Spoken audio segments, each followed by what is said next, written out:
গগৈ এই মুহূৰ্তত মই যোৰহাটৰ মিচিং কাবেঙৰ উদ্যোগত অনুষ্ঠিত হোৱা আলি আই লৃগাঙত উপস্থিত আছোঁ। লৃগাঙত দেখা পোৱা গৈছে সাংসদ গৌৰৱ গগৈ এনেধৰণে যিসকল মিচিং লোক আছে তেওঁলোকৰ লগত লৃগাঙত এনেধৰণে মিচিং নৃত্য তেওঁলোকে মিচিং নৃত্য কৰি আছে। একেবাৰে সুন্দৰ পৰিৱেশ। সকলোৱে এই মুহূৰ্তত তেওঁলোকৰ যি কৃষিভিত্তিক উৎসৱ এই কৃষিভিত্তিক উৎসৱত সকলোৱে এনেধৰণে ফূৰ্তি কৰা দেখা পোৱা গৈছে।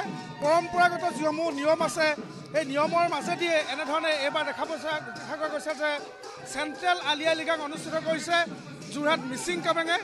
এনেধৰণে কেন্দ্ৰীয় আলি আই লৃগাঙত যোৰহাটত দেখা পোৱা গৈছে সাংসদ গৌৰৱ গগৈ।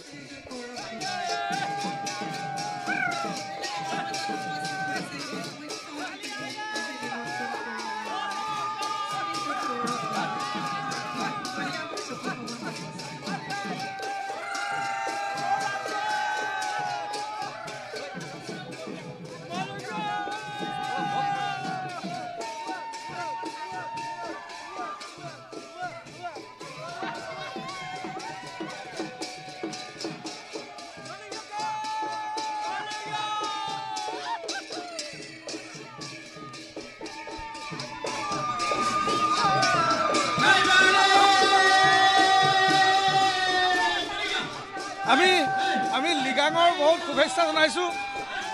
লৃগাঙৰ শুভেচ্ছা জনাইছোঁ। কি ক'ব এই মুহূৰ্তত কেনেকুৱা লাগিছে? মই যথেষ্ট উৎফুল্লিত। অসমবাসী ৰাইজলৈ বিশেষকৈ আমাৰ মিচিং জনগোষ্ঠীৰ ৰাইজলৈ মই মিচিং আলি আই লৃগাঙৰ শুভেচ্ছা জ্ঞাপন কৰিছোঁ আৰু আশা কৰোঁ এই বছৰ সকলোৰে জীৱনত শান্তি সম্প্ৰীতি উন্নতি আৰু মংগল আনক।